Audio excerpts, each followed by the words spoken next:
अस्सलाम वालेकुम hi everyone बच्चों, आज हम स्टार्ट करने वाले हैं classification and nomenclature of carbohydrates. तो सबसे पहले जो कार्बोहाइड्रेट्स है उनको क्लासिफाइड कैसे किया गया है कि जब उनकी हाइड्रोलिसिस करें, मतलब हाइड्रोलिसिस का मतलब रिएक्शन विद वाटर करें, तो वो कौन सा प्रोडक्ट यील्ड करती है। उसी बुनियाद पर, उसी के बेसिस पर जो कार्बोहाइड्रेट्स हैं वो कुछ टाइप्स के हैं, जैसे मोनोसेकेराइड्स, फिर ओलिगोसेकेराइड्स और पॉलीसेकेराइड्स। अब जो मोनोसेकेराइड्स हैं ये वो कार्बोहाइड्रेट्स होते हैं जिनकी आप रिएक्शन करते हैं वाटर के साथ, मतलब हाइड्रोलिसिस करते हैं। तो हाइड्रोलिसिस करने के बाद आपको कोई भी छोटा स्मॉलर मोनोसेकेराइड वो कार्बोहाइड्रेट्स नहीं मिलता। ठीक है, तो मतलब ऑन हाइड्रोलिसिस ये कोई भी कार्बोहाइड्रेट या फिर नो स्मॉलर कार्बोहाइड्रेट यील्ड नहीं करते। इस तरह के जो मोनो कार्बोहाइड्रेट्स होते हैं उनको बोला जाता है मोनोसेकेराइड्स।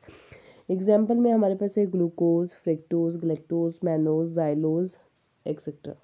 ठीक है, अब जो मोनोसेकेराइड्स होते हैं अगर इनका टेस्ट देखा जाए तो ये मीठा होता है, पानी के अंदर सॉल्युबल होते हैं और दानेदार होते हैं, मतलब क्रिस्टलाइन इन नेचर होते हैं।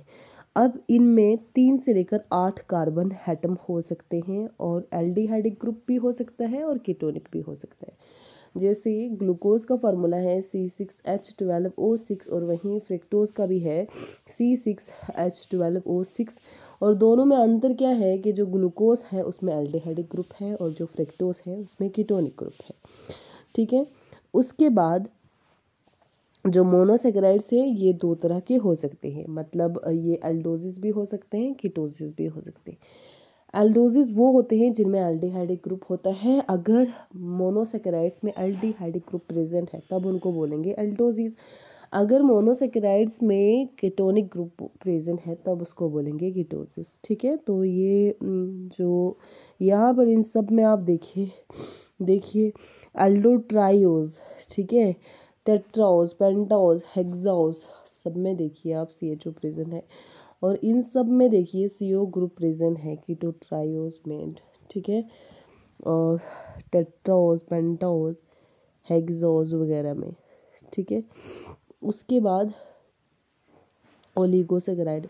ग्रीक ओलिगो का मतलब होता है फ्यू, सेकेराइड्स का मतलब होता है शुगर।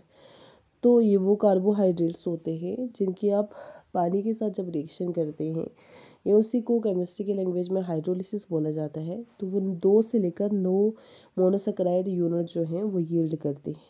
ठीक है, अब इन्हीं को बोला जाता है। अब ये जो ओलिगोसेकेराइड होते हैं ये फर्दर होते हैं, जैसे डाइसेकेराइड, ट्राइसेकेराइड और टेट्रासेकेराइड, मतलब ये फर्दर क्लासिफाइड हैं 3 कैटेगरीज में।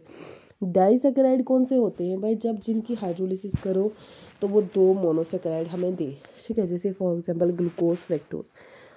उसके बाद ट्राइसेकेराइड जो 3 दे, जैसे कि सुक्रोज, माल्टोज, लैक्टोज वगैरह। ठीक है, उसके बाद टेट्रासेकेराइड होते हैं। सॉरी, ये जो सुक्रोज, माल्टोज और लैक्टोज हैं ये डाइसेकेराइड्स में आते हैं, ना कि ट्राइसेकेराइड्स में।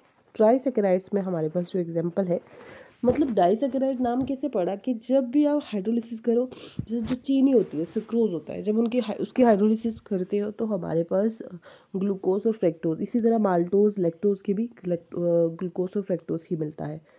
और जो हमारे पास रेफिनोज है, ठीक है, जैसे C18H12H32O16, तो ये हमारे पास ट्राइसेकेराइड है। और जो स्टेक्योज है ये हमारे पास टेट्रासेकेराइड है। ठीक है, तो ये 4 जो मोनोसेकेराइड प्रोड्यूस करेगा, ये 3 और ये वाले सब 2। अब मैं इसका फार्मूला याद रखने का एक ट्रिक बना दूंगी जिससे आप याद रख पाएंगे। पहले थोड़ा पॉलीसेकेराइड देख लेते हैं। तो पॉलीसेकेराइड ये वो कार्बोहाइड्रेट्स होते हैं जिनके आप हाइड्रोलिसिस करें तो बहुत सारे मोनोसेकेराइड्स प्रोड्यूस करें। स्टार्च और सेलुलोज जो है ये पॉलीसेकेराइड हैं और इनका फार्मूला होता है C6H10O5 होल N। यहाँ पर जो N है ये बच्चों 100 से लेकर 3000 तक होता है। ठीक है, तो अब आज के लिए इतना ही। Trick along with the left classification I will take up in the next lecture. तो थैंक यू।